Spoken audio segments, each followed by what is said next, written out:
Hi, my name is Nick. I'm a retired IPF powerlifter under the 59 kg weight category. I'm an Asian deadlift record holder, as well as a IPF World Championships deadlift gold medalist back in 2018. And right now I'm retired and I don't have any plans of competing any longer. I'm totally retired, so I'm out of the game. A little bit of a backstory of why I'm out of the game. It's more because like it has a lot to do with my health.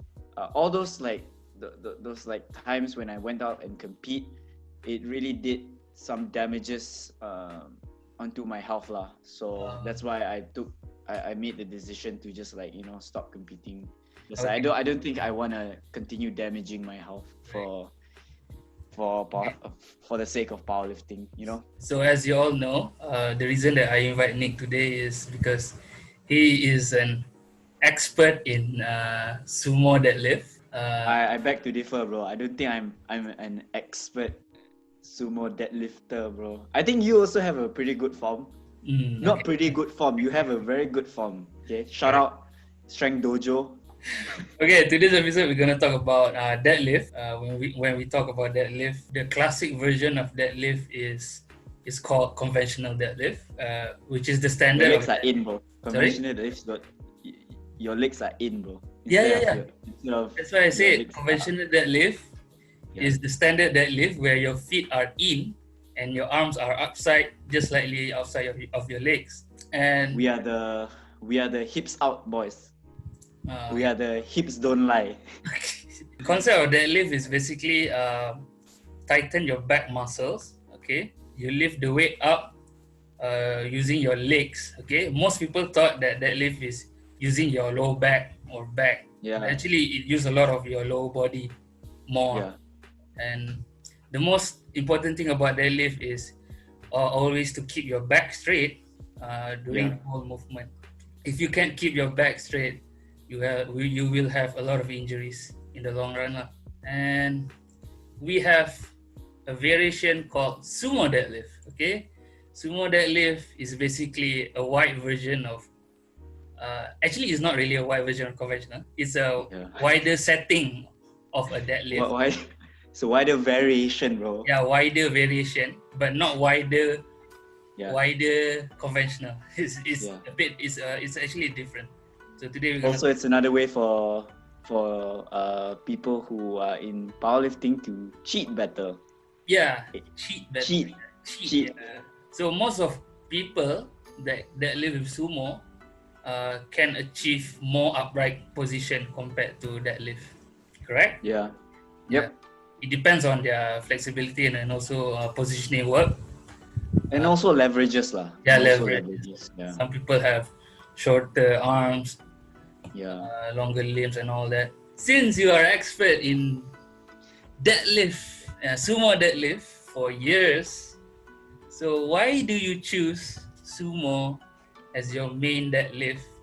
It didn't happen like on the first day of like me deadlifting. Actually, I was a conventional deadlifter way back. I think I just stumbled upon this video of someone, I think Dan Green. I think Dan Green was like one of my first few like main inspirations when it comes to like sumo deadlifting. But like if you look at Dan Green, he's not particularly upright. He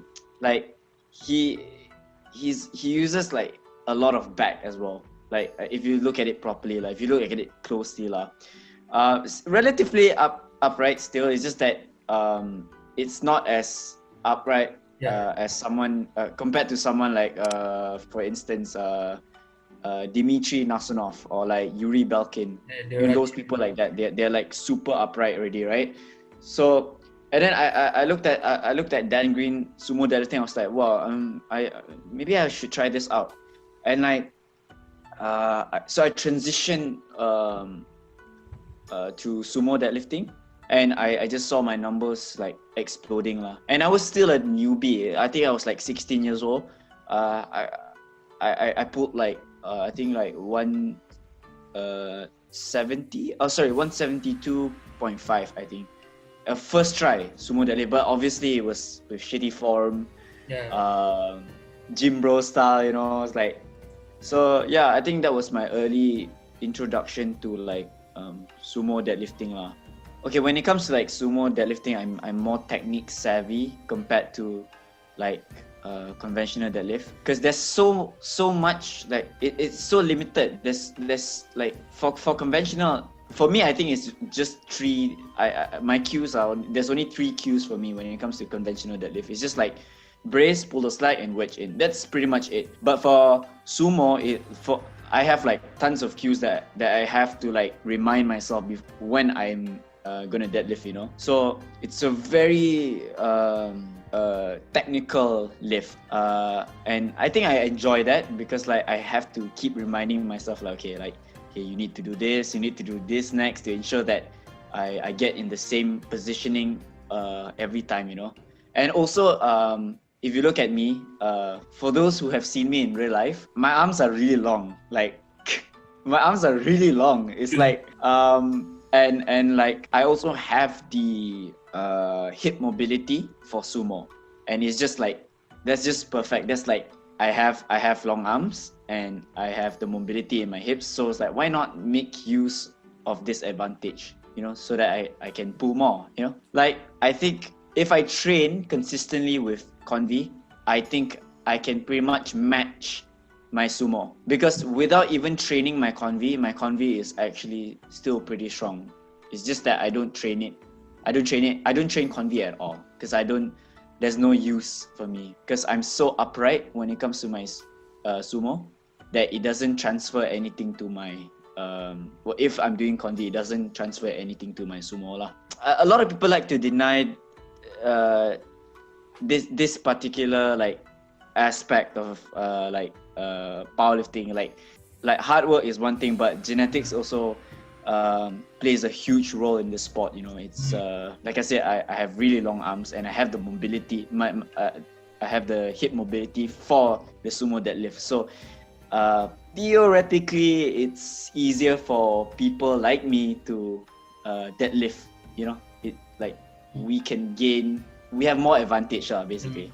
Like you also, I think you have rather long arms and you have the hip mobility as well. I think my arms are pretty short. No, I think your arms are pretty long, man. For me, I work a lot of my hip mobility more to achieve my uprightness. I think, okay, so before this, me and Faris used to train with each other. There's this one night, we just decided to do like rack pulls. Like we ended up like pulling like 300. You remember that day? Yeah, I remember. Why I said that your arms are pretty long, right, is because like when you did the rack pull, you're pretty much like you moved like not even an inch, bro. Like, because I still maybe had like a decent 1 inch to like pull, but you like it's like Haris's romp, bro. It depends. I mean my limbs as well. I have shorter limbs, I think. Yeah. When I saw you pull that rack pull, I'm like, wow, you still have long arms. I don't know why you like I think you just don't like deadlifting compared to all your other lifts. True. I think you can. I think you're like, your numbers are pretty like really good already. It's just that you don't. I know for a fact that you don't like deadlifting as much as your bench and squat more. Squat. I know you like squat. But it's like if you have a chance to like push away your deadlift session, I know that you will because you don't like deadlifting. Yeah, true. Do you think that everyone can achieve the same uprightness like you did? At the end of the day, I think it depends on your it depends on comfortability lah. I don't think like if you're comfortable in using that specific technique, then stick to that. I mean, I think there's no use like trying to making improvements to your technique when it's not really comfortable for you. I mean, it's certain in certain times I think it would benefit you, but like at the end of the day, it's about comfort. If you're comfortable in that position, then stick to that. But when the time comes for you to make certain like improvements to your lift, right? With that being said, like you have to like change how you move, where your position. Then that's also something that you should consider lah. Like comfort is number one, but like if you have to change your positioning in order to lift better, then yeah, you also have to consider about that as well. And also, I think it depends on how long you train sumo as well. Like, especially if you are a convi lifter, and then you want to change to sumo, you can't expect to progress in sumo for a few months. I mean, for like it takes a lot of time. It takes a lot of time. Yeah, it takes a lot of time. Most of people they change to sumo, don't feel good, but actually then they change back. Yeah, then they change back. Yeah, then they change back. And then like it needs the purpose, You should have like a main deadlift position. I mean variation. Either convi or sumo. You just make them as a main, and then the secondary should be either conventional or sumo. Yeah. Focus on that.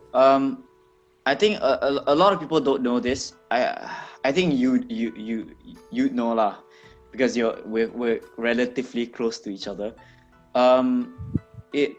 So I started like deadlifting at the age of 16. So I've worked on my positioning for almost to get to my current positioning right now. It took me about like I'd say a good 2-3 years. Wow. Just to get in my current positioning. I see. Yeah, I mean there were a lot of mistakes along the way, but like it took all in all it took 2-3 years. 2-3 years to get my current positioning lah per se. By current positioning, what do you mean by that? Is it like the most upright as possible, like the closest to the bar?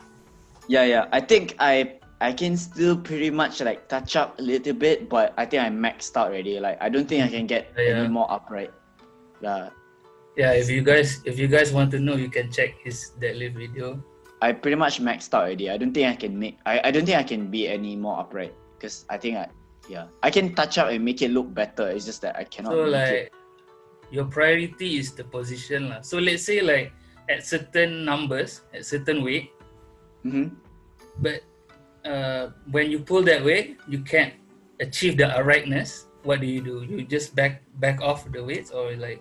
I don't think I've ever experienced that. Like, I don't think I have. My form has never broken down on me while in training. It's because partly the reason why that doesn't happen to me is because I make sure to prevent that from happening, instead of like finding a cure for every single time that your technique breaks down on you. I think you should be focusing on like preventing yourself from ever getting into that position. So for me, like I just need to do like a lot of pause work. I'm pretty sure you've seen me do like crazy like pauses before, right? So like I know for a fact that I do pause work and I don't need to like stress at the fact that my technique will my technique would have the chance of breaking down on me. So I do pauses to prevent myself from my technique breaking down on me lah. What's the most common problem or mistake that you can see from people who's been doing sumo, especially to those who competed in powerlifting?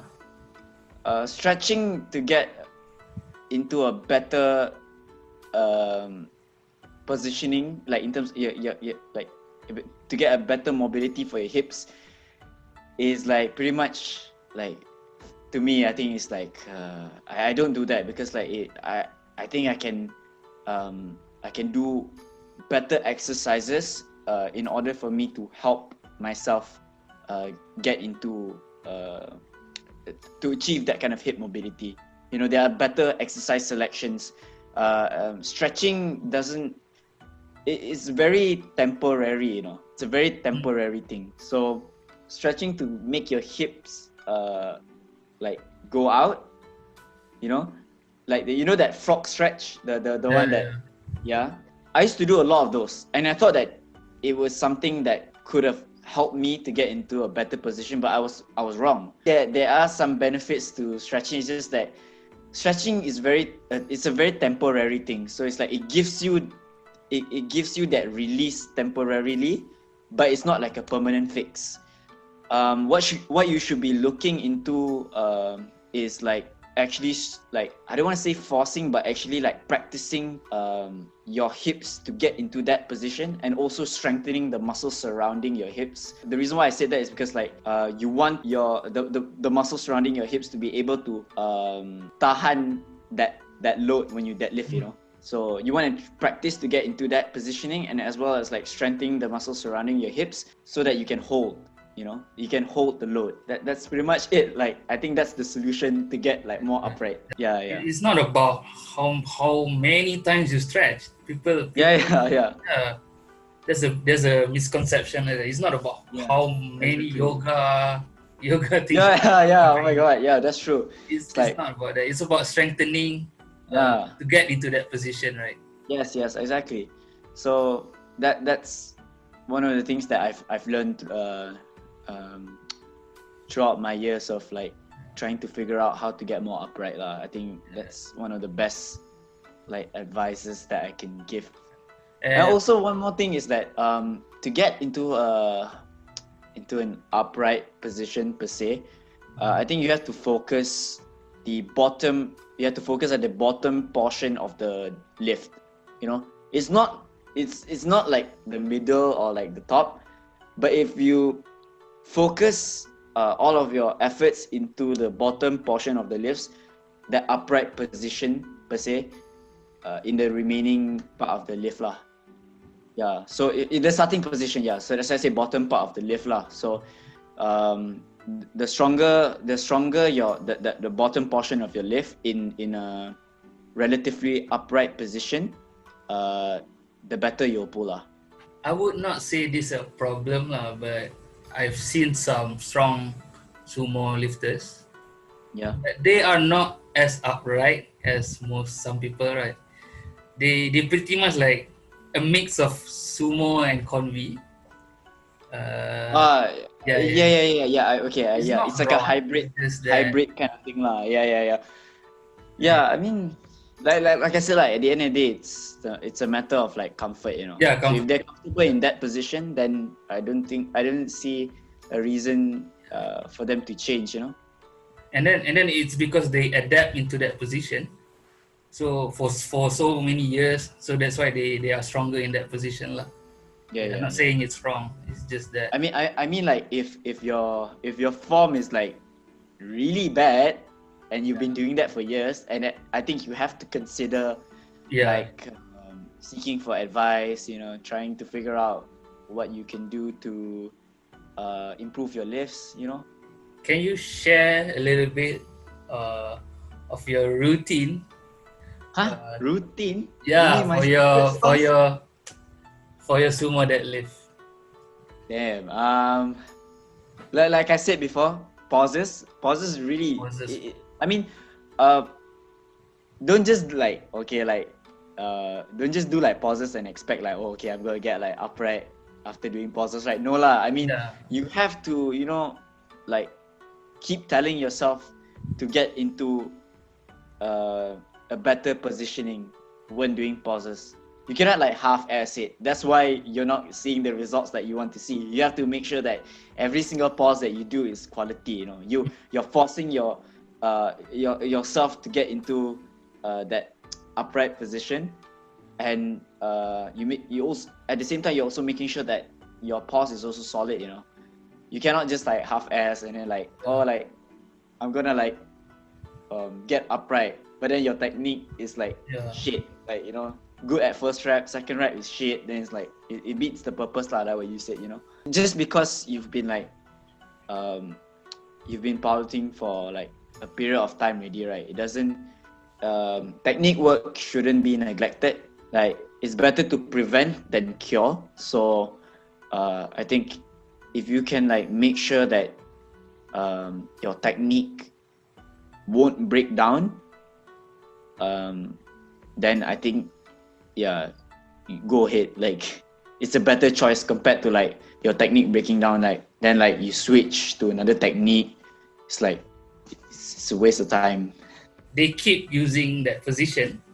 They keep using the back pattern, and somehow it will, how to say, it becomes a habit, like, and later in the end, like, Yeah. closer to competition, they will use Because that. you're used to it, right? Yeah, that's the thing. So Yeah. you have to back down, like you said, focus on the quality. Yeah. Quality, and then quantity comes. Quantity comes after quality. It's all about that. But sometimes This one if is you like focus too another. much on quality, Yeah. quantity is very low. Yeah. You know how And, many times I plug in Strength Dojo? huh? Since Huh? when? No. Yeah, I plug in Strength Dojo a couple of times already, you know, since the beginning of this podcast. Too many messages, man. Oh wow! Too many Okay, tags. so So guys, I this didn't notice is an you. example of ungratefulness, you know. Yes, I'm a guest coming onto the show, and then like I plug in his coaching service for free, and then like, wow, he say got message coming in. Wow, okay. I have a lot of fans. Sorry. Yeah. Fine. Right. Now I Uh, know where our friendship stands, man. I'm a very quad dominant lifter. Be it squats and deadlifts, I'm a very quad dominant lifter. So I've noticed that the heavier I squat, the better I deadlift. Oh. So So you rely a lot on squat and a lot of specificity in that lift training. So that's why, like, most of the time, I'd say that my squats and deadlifts, the numbers are not similar. It's just that they progress together, you know. But like bench is another different entity. So it's like squat and deadlift progress together, and bench is like separate. So yeah, not to say that my bench doesn't like progress. It's just that it's at a different rate. Yeah. Like something like me, like how I didn't focus on my deadlift, like something like that. Yeah, exactly. I mean, but you'd be shocked. I actually enjoy benching, you know. You enjoy benching? Yeah, I mean, I'm not gonna lie. I have pretty much a shit bench, but like, I think I have to be more technical with my bench because like I'm already like relatively good when it comes to my sumo deadlift, like technique. If I was still competing, I would be focusing more on my bench lah. Improving my technique, making sure that I get into the same positioning over and over again, you know, preventing my technique from breaking down, you know, making sure that I do I perform the lifts properly, you know, do accessory work, don't neglect accessory work. But for squats, I say that one of the best accessory work for lazy people like me is belt squats. I think belt squats is like the bulletproof lazy people accessory work. Which is perfect for me. I don't want to like do Bulgarian split squats or like front squats, you know. It's very tiring.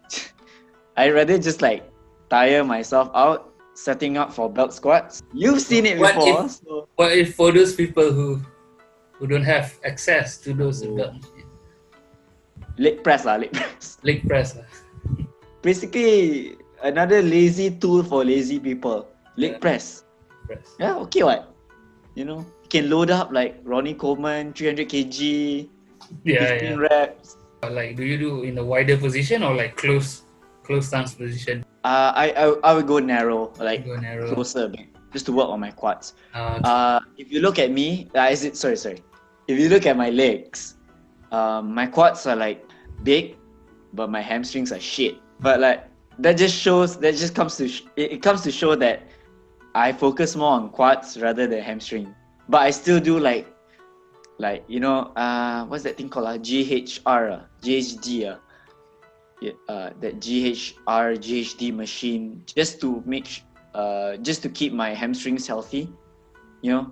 Okay, wait. I ask you, how many times do you like work out? Like, do you do like a back workout throughout the week? I would say almost every session I will have some back work, like especially lat pull downs and pull ups. And I do like. some days are like back day where I do a lot of rows and more specific back work. I do like 2 throughout the week, and it's very funny, The reason why I do back is not for my deadlifts, but it's for my bench.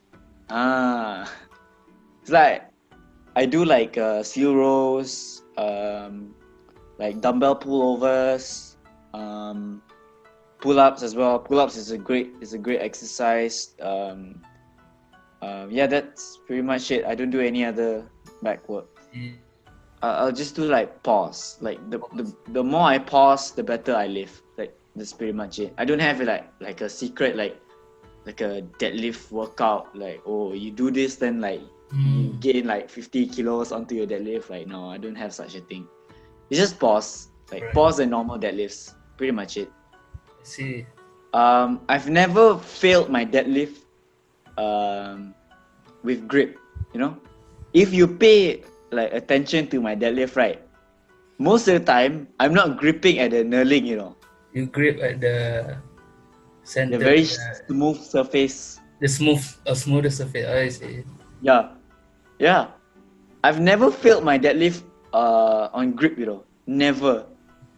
And the fact that I'm gripping at the smooth surface, right, it proves that like it doesn't really matter where you're gripping on the bar, and like it doesn't like most of the time when I tell people that, oh, I don't grip at the knurling, and then they're like, wow, like I'm sure you've experienced like your lifts like your grip slipping. Like, no, never. I've never like failed because of grip. Yeah, and partly the reason why I can deadlift like consistently throughout the week, right, is because my hands are not like damaged. You know what I'm saying? Gripping at the knurling, right, can like, I don't know, maybe it can make you feel like slightly more uncomfortable lah. I don't know lah. I'm not like an expert on like knurling and stuff, but like because like I know for a fact that when you grip at the smooth surface, right, that smooth part of the bar, right, it's not the same as like gripping on the knurling, obviously, because like it's smooth. It doesn't do like much damage on your hand, you know. So like my hands are rough, but it's not as rough as compared to like you, like someone who consistently grips on the knurling, you know. My hands are like, you know, rough, but not as bad. You would suggest to grip on the smoother surface lah. But what about no. The reason why I can do that is because I follow my shoulder width. It's not because like, or like I purposely go inside, you know. Like I always tell people, follow your shoulder width. Don't just like go slightly wider just because like, oh, the knurling is there. At the end of the day, you have to like make sure that you follow your shoulder width, because that's like the most comfortable position. It's different for everyone. Like for wider people, yeah. And for smaller people, they have to grip it. Yeah, you can't expect a person with like really, really broad shoulders to like grip at the smooth surface. Because like it's like it doesn't make sense. So that's why they need to like you know, like goes like slightly wider. But if your shoulders are really narrow already, like it's not as broad, and then you like purposely go like wider some more, it's not really gonna benefit you. In fact, you're only gonna make it harder. You know, I don't know whether you've heard this cue before. It's like long arms. Yeah, long arms. Yeah, you've heard that cue before, right? Yep. Most of the time, people misinterpret what long arms really mean. You know, long arms is like that. Basically, what I explained to you is like long arms. like they like obviously has a lot to do with like, you know, not bending, as in like crunching your upper back, you know, you crunch. When I heard of that cue, I think of like protraction. Yeah.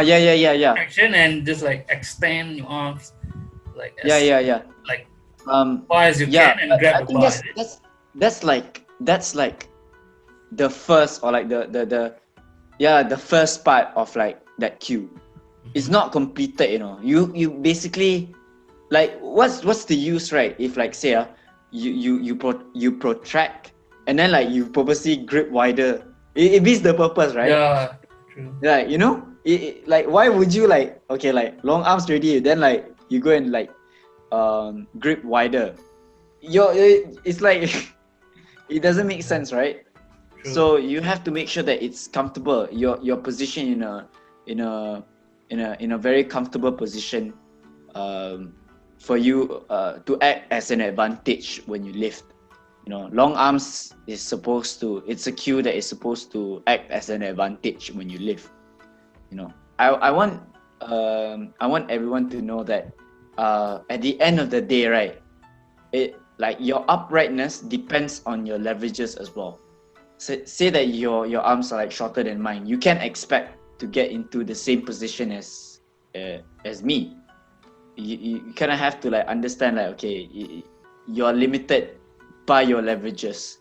So as long as you work on your wedge, and as long as you make sure that you're practicing as hard as you can to basically perfect the bottom part of your lift in an upright position, however you'd like to interpret it, then I think it's fine. You don't need to go like like super upright, but then it's like you could like the chances of like to injure yourself is high, you know. It beats the purpose. The comfort and like also leverages lah. So like look at yourself, like go stand in front of the mirror and like, okay, like it's just analyze yourself like, oh, I got actually like short arms, like, so I know that I cannot get as upright as Faris per se. You know, you have to realize lah, like, okay, like I cannot get upright as Faris, but at least I can train to get as upright as possible for my body. Like you cannot have short arms and say like, oh, I want to get upright like Faris, but then like when you don't get as upright as like Faris, then you get disappointed because you're not as upright as Faris. You know, you have to go and like see lah whether your body, whether you're capable of like getting into that kind of position. You know. Also, I want to say I'm not like a certified like personal trainer or like certified like powerlifting coach or anything.